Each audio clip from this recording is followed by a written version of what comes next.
गोरा बादल जालौर के यहाँ दो वीर योद्धा की कहानी। रिश्ते में चाचा भतीजे जाने इतिहास। जालौर न्यूज़ जालौर 21 मई 2024। नमस्कार साथियों, आज हम एक बार फिर से जालौर से जुड़े इतिहास से संबंधित जानकारी के साथ नया वीडियो लेकर आया हूं। जालौर के इतिहास से जुड़े कुछ किस्से हैं। अगर आप भी जालौर के रहने वाले हैं तो यहाँ आपके लिए कुछ खास संबंधित होगा। जैसे कि आप सभी को मालूम है कि आज हम कहानी शूरवीर से भरी पड़ी है, इसके आधार पर है। यहाँ भी कहानी है चाचा और भतीजे से जुड़ी। अब शुरू करते हैं यहाँ वीडियो। गोरा बादल की कहानी। भारतीय इतिहास में एक से बढ़कर एक योद्धा हुए हैं जिन्होंने समय समय पर देश पर बुरी नजर रखने वालों को निस्तेनाबूद किया है। भारतीय इतिहास में जब जब वीरों की बात होती है, उनकी वीरता और साहस के चर्चे भी होना आम बात है। आज हम आपको भारतीय इतिहास के दो ऐसे ही राजपुताना वीर गोरा और बादल की वीरता व पराक्रम की सच्ची कहानी बताने जा रहे हैं, जो इतिहास के पन्नों में कहीं खोसी गई है। भारतीय इतिहास में आपने गोरा बादल की कहानी जरूर पढ़ी और सुनी होगी। दरअसल गोरा और बादल दो ऐसे शूरवीरों थे जिनके पराक्रम से राजस्थान की मिट्टी बलिदानी है। गोरा और बादल महान राजपूत योद्धा थे जिनकी कहानी मध्ययुगीन भारतीय ग्रंथों पद्मावत, गोरा बादल, पद्मिनी चौपाई और उनके बाद के रूपांतरों में दिखाई देती है।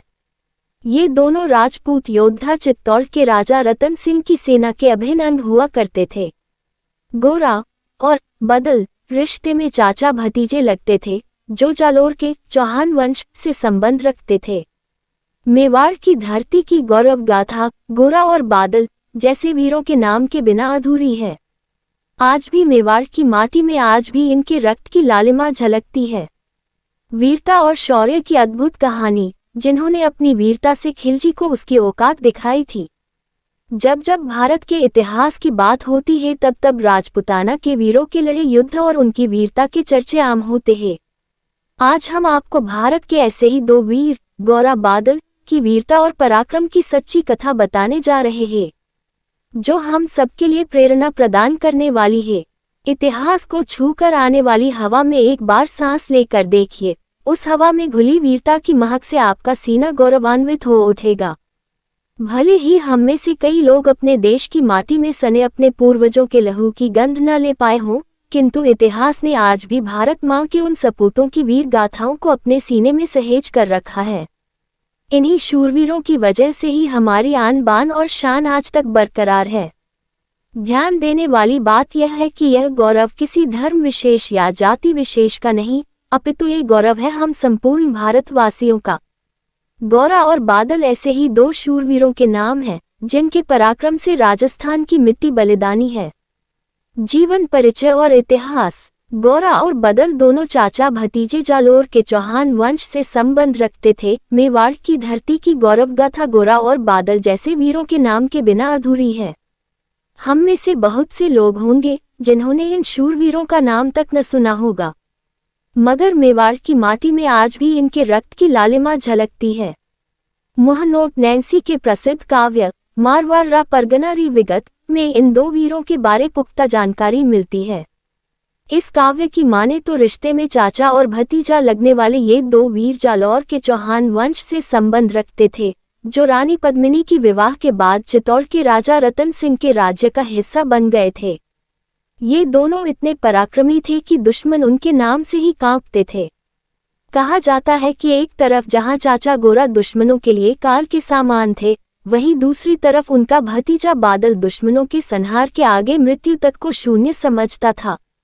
यही कारण था कि मेवाड़ के राजा रतन सिंह ने उन्हें अपनी सेना की बागडोर दे रखी थी।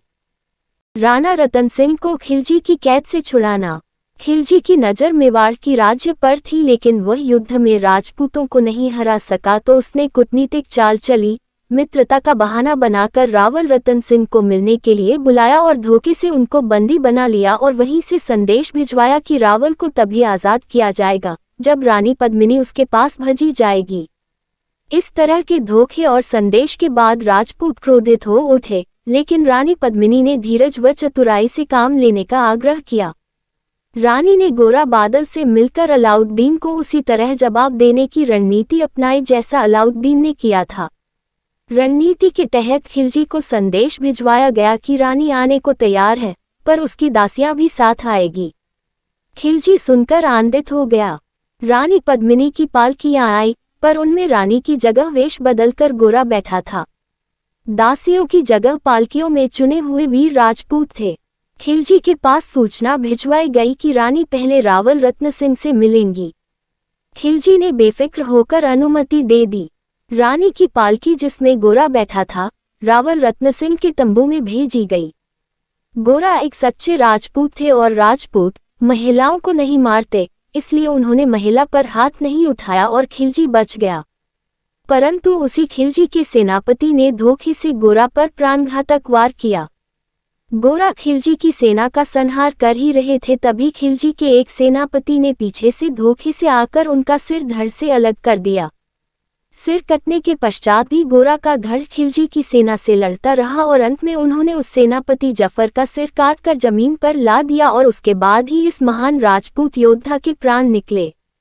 चाचा गोरा के धड़ को लड़ता देख बादल ने और भी पराक्रम के साथ खिलजी की सेना का संहार किया। फिर अंत में राजस्थान के सम्मान की रक्षा करते हुए अपने प्राण न्यौछावर कर दिए। इस प्रकार गोरा और बादल की यह रणनीति खिलजी पर भारी पड़ी और राजा रतन सिंह सकुशल चित्तौड़ वापस पहुंच सके। 12 वर्षीय बादल की वीरता का एक गीतकार ने इस तरह वर्णन किया है। बादल 12 बरस से लड़ियो लाखा साथ, सारी दुनिया पेखियो वो खांडा वह हाथ, उद्धरण चिन्ह अलाउद्दीन खिलजी पर आक्रमण। गोरा ने रत्न सिंह को घोड़े पर बैठा तुरंत रवाना कर और पालकियों में बैठे राजपूत खिलजी के सैनिकों पर टूट पड़े।